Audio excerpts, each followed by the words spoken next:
Hey, I'm Mark Stevens. Welcome back to another short video here on the No Stay Project channel. If you'd like to help support the channel, you can do so by going into the description and get a copy of Government Indicted. Again, that's located in the description. Please take a moment to like and comment on the video. And if you're not subscribed, please take a moment to subscribe.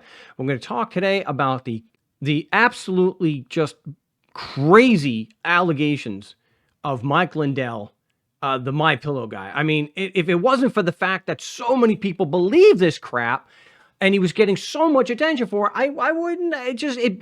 It's very difficult for me to accept that so many people. It's just very difficult for me to understand and grasp that so many people can believe what this guy is saying. I mean, this whole QAnon stuff and Trump going to be reinstated is so crazy. So it's more that I just can't grasp how people can believe that stuff, which is why so I just want to point out real fast just how crazy this is. So the idea is that he's going to take all this so-called evidence that he has, and he's going straight to the United States Supreme Court. But I'm going to go right to I got this off. This is, of course, you can see it's by courtesy of the Young Turks there. So we'll let Mike say for himself. Let me tell you, this is the big announcement, everyone. I made a promise to this country that we would, with all the evidence I have, that we would get it to the Supreme Court, and I predicted they would vote 9-0 to look at the evidence. Right now, I asked all the lawyers just yesterday, we are taking this case to the Supreme Court before Thanksgiving. Now, maybe Fox will report that today. You heard it here first, that our case is ready. We are bringing it to the Supreme Court before Thanksgiving. Okay, so I got to cut it. You get the gist there.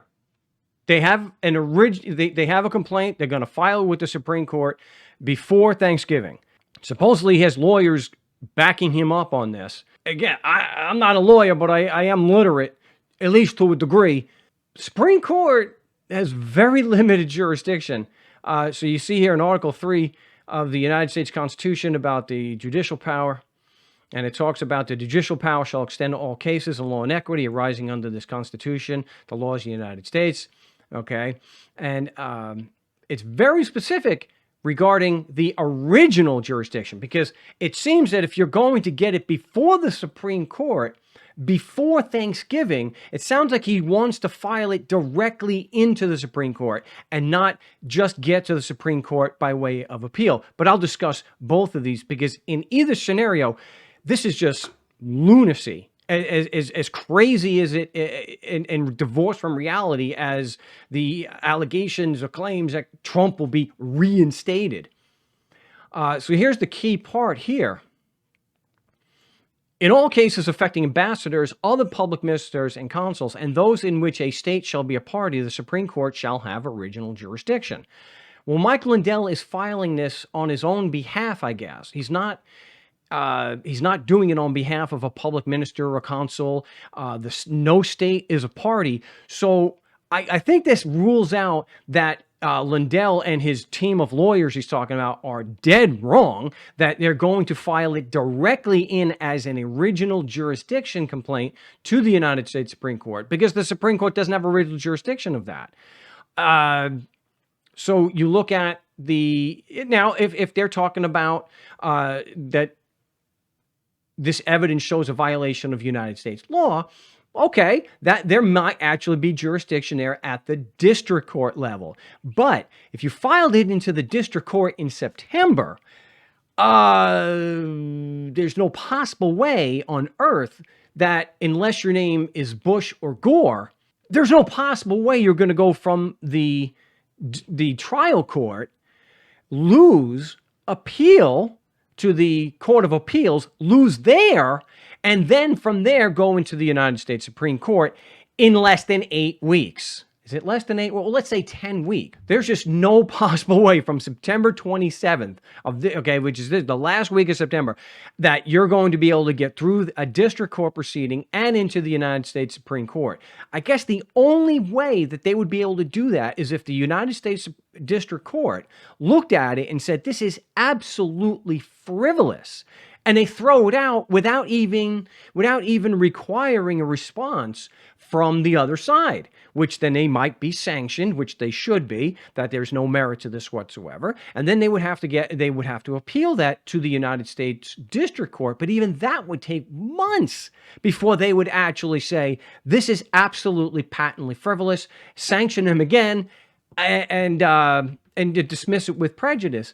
So even if you're going on the outside chance that they're going to have to appeal this, there's no possible way this can get to the Supreme Court. All this really comes back to Mike Lindell's crazy allegation or claim that they're going to reinstate Trump because the election was thrown. Well, I'll do my DuckDuckGo. I'll do a search about the Arizona audit, and results of Arizona audit have zero impact on some because they don't believe. But what they did come out and say was that there were Joe Biden did win. It was a free and fair election, and actually he won by a slightly more of a margin and than he did before. And Trump actually lost by a little bit more, a few hundred there. The idea that he's going to be reinstated. And it doesn't matter. They just keep moving the goalposts. It was supposed to be in March, and then it was supposed to be in August. Now it's going to be, well, we're going to get it before the Supreme Court by Thanksgiving, which I've just shown is actually impossible. There is no legal remedy available, and the only one that is available if they're going to do the appeal, there's no possible way that you could take a case from the district court and get it into the Supreme Court and be heard in only 8 or 9 weeks. Again, if your name is Bush and Gore, yeah, maybe. Here, I don't think it stands a chance. I think maybe his past is if he actually believes this stuff, who knows? Maybe his history of drug abuse has really messed up his brain. But any attorney, even the scumbags that I've had the misfortune of running across, even I guess what they're doing is just grifting. They know he's full of crap. They're just going to take his money. Just like Sidney Powell knew that there wasn't any merit. Giuliani, they knew there was no merit. They filed him anyway because they're getting paid. But the number of people that appear to believe this guy, no.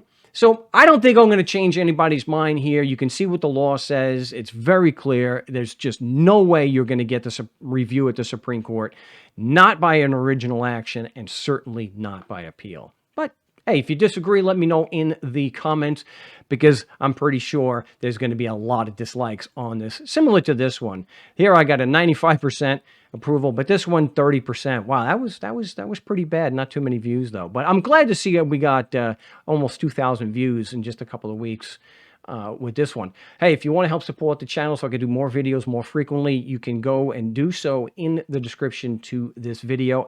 And I'm planning on doing a video. I want to go back to Quartzsite, Arizona, where I had my first acquittal, and I want to give all the details and talk about the judge, who was Mary Scott, and give the details on why I was able to get an acquittal there. So if you want to help support the show, you can do that in the description. It is very much appreciated. And as always, thanks for watching.